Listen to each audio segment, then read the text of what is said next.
Good morning, good afternoon, good evening, good night, good day to you. That's depending where you are in the world. We're doing the nighttime devotion. We had a wonderful Sabbath, very restful. Thank you very much for asking. We're doing a nighttime devotion from the devotional Christ Triumphant. The title today, Stand for Principle. The scripture reading is taken from Daniel 1 verse 8. But Daniel purposed in his heart that he would not defile himself with the portion of the king's meat, nor with the wine which he drank. Therefore he requested of the prince of the eunuchs that he might not defile himself.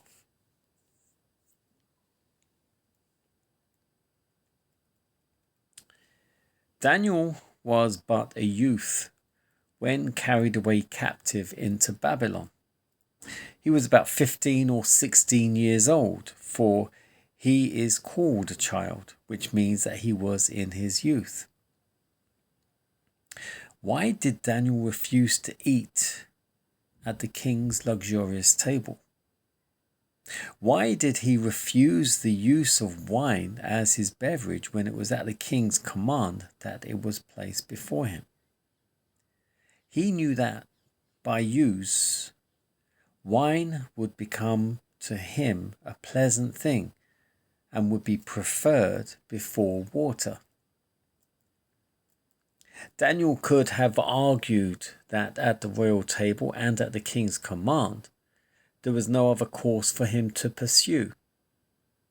But he and his fellows had a council together. The wine of itself, they decided, was a snare. They were acquainted with the history of Nadab and Abihu that had come to them in parchments, and in these men the use of wine had encouraged their love for it. They drank wine before their sacred services in the sanctuary. Their senses were confused. They could not distinguish the difference between the sacred and the common fire. In their brain-benumbed state, they did that which the Lord had charged all who served in holy office not to do. The instruction given to the people was carefully treasured up and often composed into song and taught to their children, that through song they might become familiar with the truths. A second consideration of these youthful captives was that the king always asked a blessing before his meals and addressed his idols as deity. This act, according to their religious instruction, consecrated the whole to the heathen god. To sit at the table where such idolatry was practiced, Daniel and his 3 brethren deemed would be a dishonor to the God of heaven. There was much involved in this decision. They were regarded as slaves, but were particularly favored because of their apparent intelligence and comeliness in person.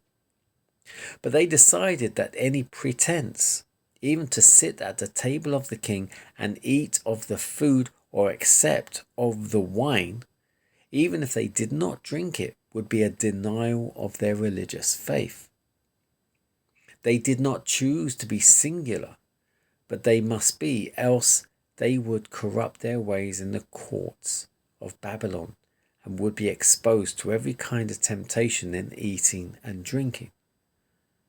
The corrupting influences would remove their safeguard, and they would dishonor God and ruin their own characters.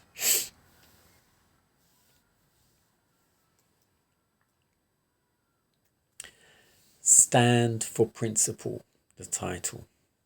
So we've jumped to Daniel, and it's interesting because I wasn't aware he was this young when he was taken as captive, 16-ish years old.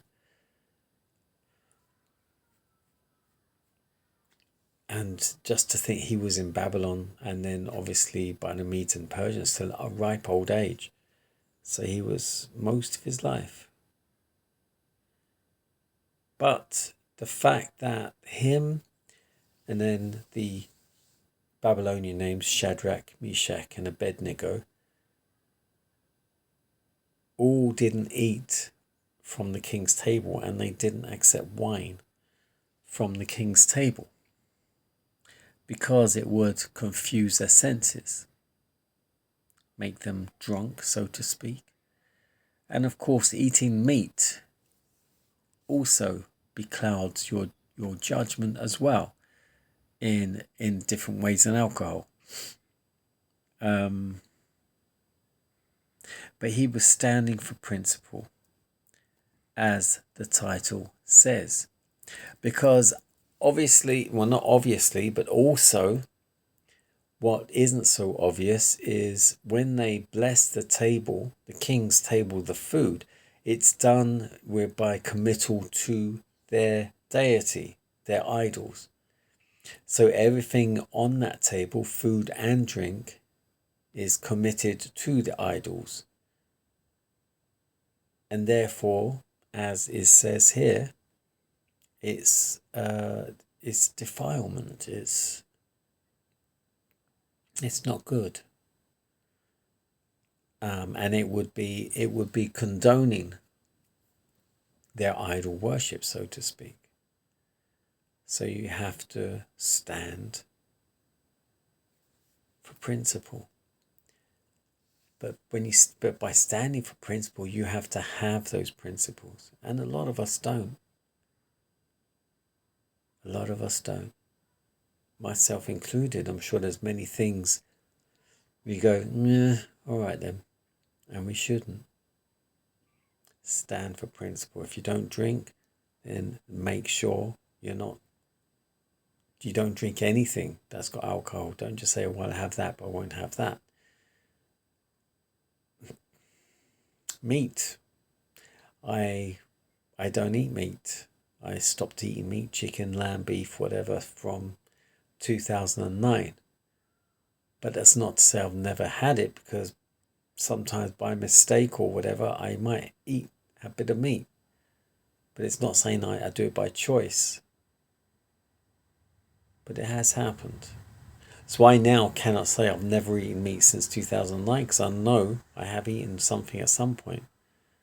But as a general part of my general diet, I don't. I do eat fish, but I don't eat shellfish. And I have my reasons, by principle also, that I don't eat those. And most of them are biblical, but they're also factual. If you are going to claim to be a Christian and have your principles, your diets and various other things, you need to stick by them. You need to make sure that we need to make sure that no one can trip us up in any way about these if you're going to use this as part of our Christian journey.